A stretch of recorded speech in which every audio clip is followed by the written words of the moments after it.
नमस्ते. आज आपण इयत्ता 10वीच्या भूगोल या विषयाच्या 8व्या धड्याअंतर्गत अर्थव्यवस्था आणि व्यवसाय याची माहिती घेऊया. अर्थव्यवस्था आणि व्यवसाय हा अर्थातच भारत आणि ब्राझील या दोन देशांच्या संदर्भामध्ये आहे. हे जे प्रकरण आहे पान नंबर 52 वरती 8वं प्रकरण दिलेलं आहे. अर्थव्यवस्थेचे प्रमुख 3 प्रकार पडतात: भांडवलशाही अर्थव्यवस्था, समाजवादी अर्थव्यवस्था आणि मिश्र अर्थव्यवस्था.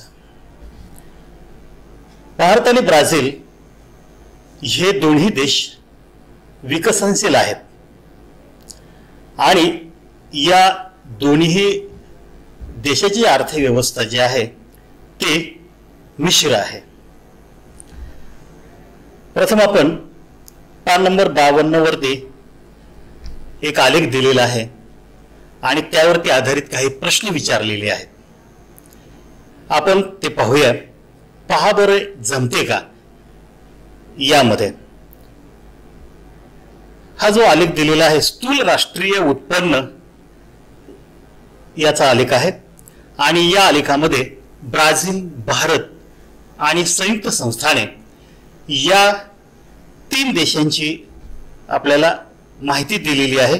त्यांचं स्थूल राष्ट्रीय उत्पन्न दिलेलं आहे 1960 ते 2016 या कालावधीतलं आणि हे उत्पन्न दशलक्ष US मध्ये दिलेलं आहे. ब्राझीलचा जांभळा स्तंभ आहे, त्यानंतर भारताचा नारंगी स्तंभ आहे आणि संयुक्त संस्थानाचा हा पोपटी रंगाने दर्शवलेला आहे. आकृती 8.1 मध्ये हा आलेख दिलेला आहे. पहिला प्रश्न विचारलेला आहे 2016 साली कोणत्या देशाचं राष्ट्रीय उत्पन्न सर्वाधिक होतं? तर 2016 साली संयुक्त संस्थाने यांचं उत्पन्न सर्वाधिक होतं. ब्राझील आणि भारत यांची तुलना करता 1980 साली कोणत्या देशाचं राष्ट्रीय उत्पन्न अधिक होतं? तर 1960 साली भारत आणि ब्राझील या दोन्ही देशांचं उत्पन्न हे समान होतं. त्यानंतर तिसरा प्रश्न विचारलेला आहे ब्राझील आणि भारत यांची तुलना करता 2016 साली कोणत्या देशाचं राष्ट्रीय उत्पन्न अधिक होतं? तर भारत या देशाचं उत्पन्न अधिक होतं हे आकृतीमध्ये आपल्याला दिसतं आहे.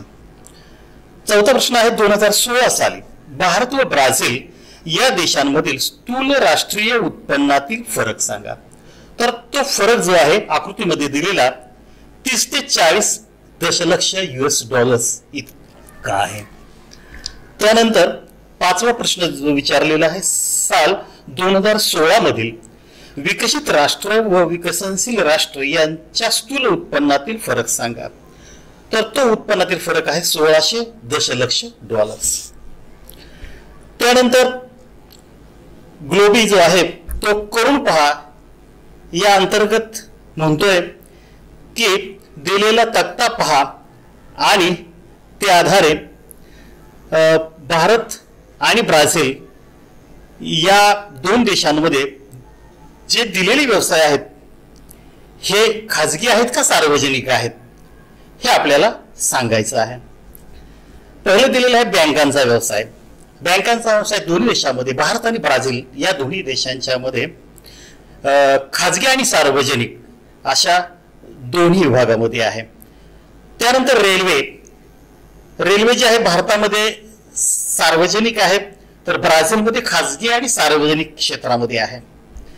त्यानंतर विमान वाहतूक ब्राझील आणि भारत या दोन्ही देशांमध्ये खाजगी आणि सार्वजनिक अशा दोन्ही क्षेत्रामध्ये आहे.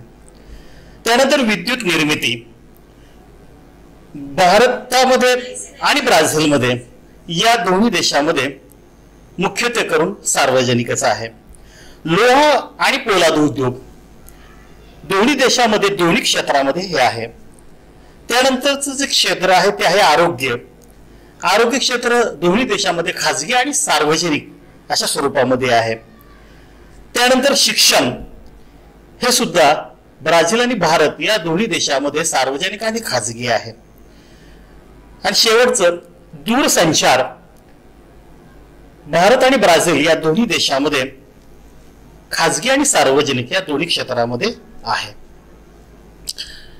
त्यानंतर या तक्त्याच्या आधारे दोन्ही देशातील अर्थव्यवस्था कोणत्या प्रकारची आहे ते सांगा, हा प्रश्न या तक्त्याच्या खालीच विचारलेला आहे. तर या दोन्ही देशांची अर्थव्यवस्था जी आहे ती मिश्र स्वरूपाची आहे.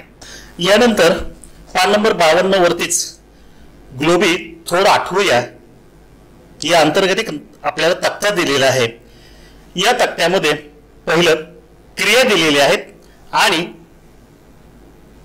पुढं प्राथमिक, द्वितीय आणि तृतीय अशा कुठल्या क्षेत्रामध्ये ही क्रिया आहे हे आपल्याला ओळखायचं आहे, आठवायचं आहे. पहिलं दिलेलं आहे दूरदर्शन प्रसारण, अर्थातच तृतीयक.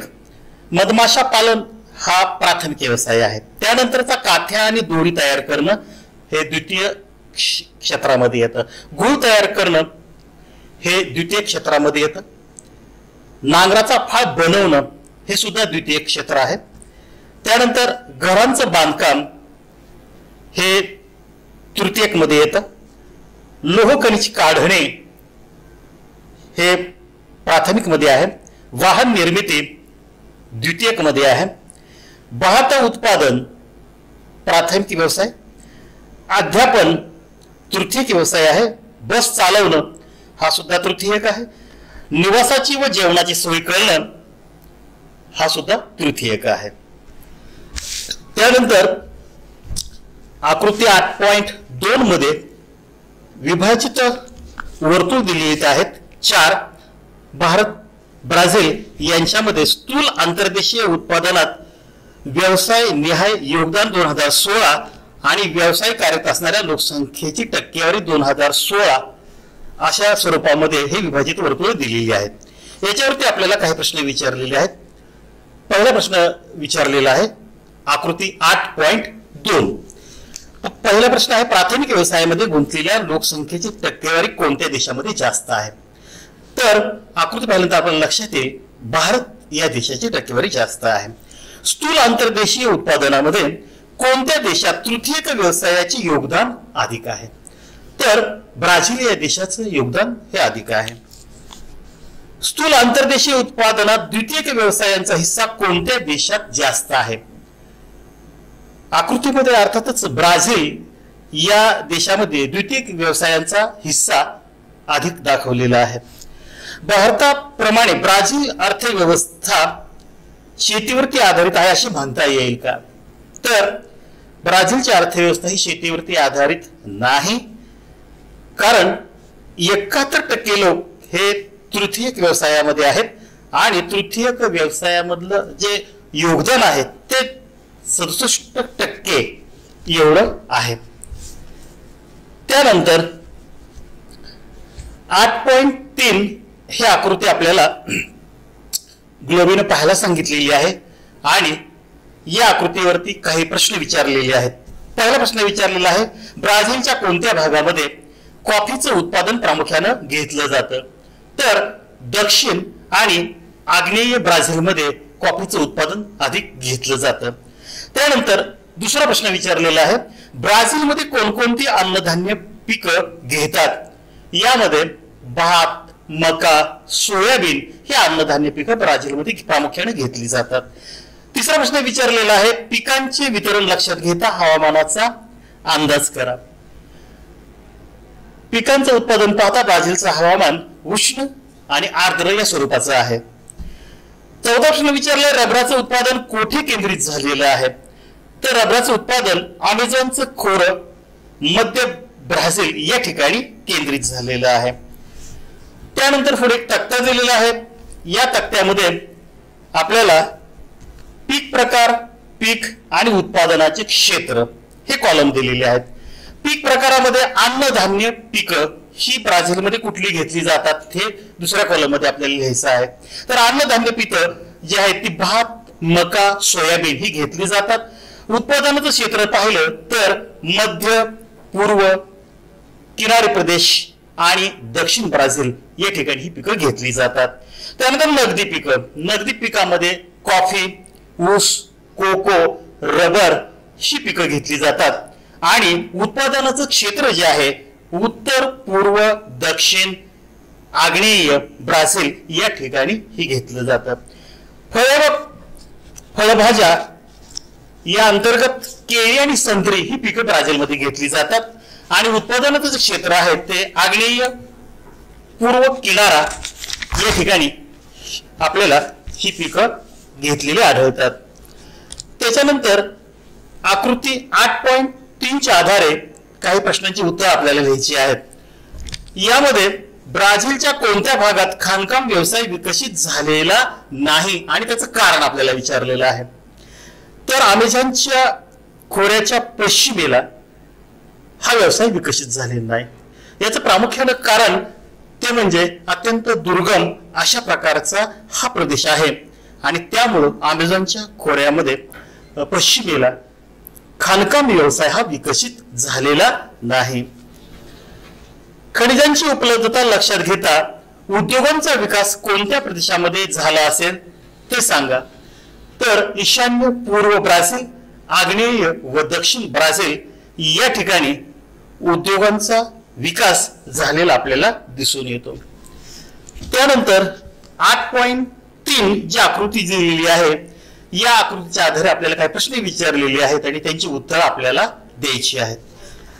त्यांनी पहिला प्रश्न विचारलेला आहे ब्राझीलच्या आग्नेय किनाऱ्याजवळ मासेमारी व्यवसायाचं केंद्रीकरण झालेलं आहे त्याचे कारण. तर या ठिकाणी थंड व उष्ण प्रवाह ही एकत्र आलेली आहेत. त्या ठिकाणी विस्तीर्ण असा भूखंड मंच आहे आणि त्यामुळं या ठिकाणी मासेमारीचा व्यवसाय हा विकसित झालेला आढळतो. ब्राझीलमध्ये मोठ्या नद्या आहेत तरी देखील अंतर्गत भागात मासेमारीचा विकास झालेला नाही. यावर विचार करून त्याची कारणं सांगा. तर ब्राझीलमध्ये अत्यंत घनदाट अशा प्रकारचे वन आहेत, पाण्याचा अत्यंत वेगवान असा प्रवाह आहे आणि त्यामुळं अंतर्गत भागामध्ये मासेमारीचा विकास ब्राझीलच्या झालेला नाही. त्यानंतर आपल्याला 57 पानावरती काही बोधचिन्ह दिलेली आहेत आणि ही बोधचिन्ह कोणकोणत्या उद्योगांशी संबंधित आहेत हा प्रश्न आपल्याला विचारलेला आहे.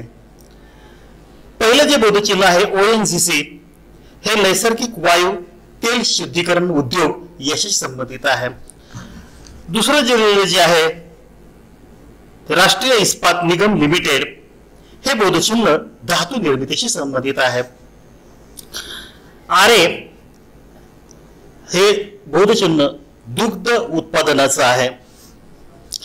त्यानंतर CLW चित्तरंजन लोकोमोटिव्ह वर्क्स हे बोधचिन्ह रेल्वे उद्योगाचं आहे. पुढचं चिन्ह जे आहे हिरव्या रंगाचं हे खादी उद्योगाचं आहे. त्यानंतर पुढचं चिन्ह रेशीम उद्योगाचं आहे, केंद्रीय रेशीम बोर्डाचं. त्यानंतर रासायनिक खताचं RCF हे शेवटचं बोधचिन्ह या ठिकाणी दिलेलं आहे. या उद्योगांसाठी कोणता कच्चा माल वापरला जातो हे विचारलेलं आहे. या उद्योगांसाठी अर्थातच धातू, खनिजे, कापूस, रेशीम, रसायन ही वेगवेगळी खनिजे वापरली जातात. भारतातील कोणत्या भागातून कच्चा माल उपलब्ध होतो हे विचारलेलं आहे. तर भारताच्या द्वीपकल्पाचा ईशान्य भाग, मध्य भारत, मुंबई हाय, आंध्र प्रदेश, तामिळनाडू या ठिकाणाहून कच्चा माल हा उपलब्ध होतो. त्यानंतर पान नंबर 58 वरती एक तक्ता दिलेला आहे. या तक्त्यामध्ये भारत आणि ब्राझील यांच्यामध्ये निर्यात, आयात आणि व्यापार संतुलन याविषयी माहिती दिलेली आहे।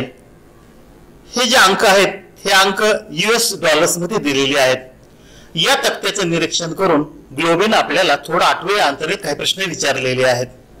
पहिला प्रश्न विचारलेला आहे, व्यापार संतुलन म्हणजे काय? जेव्हा आयात आणि निर्यात समान असतं, त्याचं मूल्य समान असतं, तेव्हा त्याला व्यापार संतुलन असं म्हटलं जातं। व्यापार संतुलनाचे प्रकार, याच्यामध्ये संतुलित व्यापार, अनुकूल व्यापार, प्रतिकूल व्यापार असे 3 प्रकार आहेत। प्रत्येक वर्षात कोणत्या देशाची आयात ही निर्यातीपेक्षा जास्त आहे? तर ब्राझील आणि भारत या दोन्ही देशांचा विचार करता भारत जे आहे या देशाची आयात ही निर्यातीपेक्षा जास्त आढळते। ब्राझीलचे व्यापार संतुलन कोणत्या प्रकारामध्ये येते? ब्राझीलचे व्यापार संतुलन हे अनुकूल प्रकारामध्ये येते। शेवटचा प्रश्न या तक्त्या अंतर्गत विचारलेला, भारताचे व्यापार संतुलन कोणत्या प्रकारात येते? भारताचे व्यापार संतुलन अर्थातच प्रतिकूल प्रकारामध्ये येते। त्यानंतर 58 पानावरती ब्रिक्स या आंतरराष्ट्रीय संघटनेबद्दल काही प्रश्न आपल्याला विचारलेले आहेत। पहिला प्रश्न आहे, ब्रिक्स या लघुरूपाचा अर्थ काय होतो? तर ब्राझील, रशिया, भारत, चीन, दक्षिण आफ्रिका या देशांचा हा समूह या ठिकाणी आपल्याला अभिप्रेत आहे। हा गट कधी स्थापन झाला? ब्रिक्स हा जो गट आहे 2009 मध्ये स्थापन झालेला आहे। या गटाचं उद्दिष्ट कोणतं? तर आर्थिक परिस्थिती सुधारणं, त्याचप्रमाणे दहशतवादाला विरोध करणं हे या ब्रिक्सचं उद्दिष्ट आहे। कोणत्या खंडातील देश या गटाचे सदस्य नाहीत? अमेरिका खंड आणि ऑस्ट्रेलिया खंड या खंडाचे सदस्य या ब्रिक्सचे सभासद नाहीत। त्याच्यानंतर या गटाचे सदस्य कोणकोणत्या खंडामध्ये आहेत? तर आशिया, आफ्रिका, युरोप, दक्षिण अमेरिका या खंडांमध्ये या देशाचे सदस्य आहेत। त्यानंतर शेवटची जी आकृती आहे पान नंबर 59 वरती दिलेली आहे। या ठिकाणी नकाशा जो दिलेला आहे तो भारताला ब्राझील कडून झालेली आयात निर्यात अशा प्रकारचा दिलेला आहे। ही आकृती 8.6 आहे।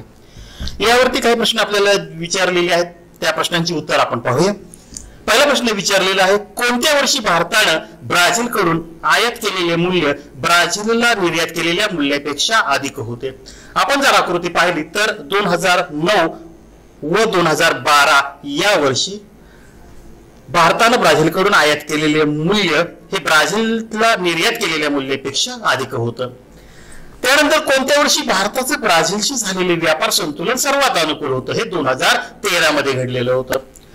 2013 साली झालेल्या व्यापार संतुलनाबाबत भाष्य करा। या वर्षी सर्वाधिक व्यापार संतुलित होतंय। त्यानंतर कोणत्या वर्षापासून भारताच्या निर्यातीचे मूल्य ब्राझील कडून झालेल्या आयातीच्या मूल्यापेक्षा जास्त आहे? आकृती पाहिल्यानंतर आपल्या लक्षात येईल की 2010 पासून हे मूल्य जास्त असलेलं आढळतं। ब्राझील आणि भारत यांच्या व्यापारी संदर्भाबाबत आपण लिहा तर भारताकडून होणाऱ्या आयातीपेक्षा निर्यात ही या ठिकाणी जास्त दिसते। यानंतर या मुद्द्यांच्या आधारे आपण ब्राझील आणि भारत या देशांची अर्थव्यवस्था आणि व्यवसाय याबद्दलची माहिती पाहू। पहिलं, अर्थव्यवस्थेचा प्रकार। भारत आणि ब्राझील हे दोन्ही देश विकसनशील आहेत आणि या दोन्ही देशांची अर्थव्यवस्था ही मिश्र स्वरूपाची आहे। त्यानंतर प्रमुख व्यवसाय। प्रमुख व्यवसायाचा विचार केला तर आपण प्रथम ब्राझीलचा जर विचार केला तर ब्राझील मध्ये शेती, त्याचप्रमाणे खाणकाम, त्याचप्रमाणे सेवा व्यवसाय आणि वस्तू निर्मिती हे उद्योग व्यवसाय आपल्याला आढळतात।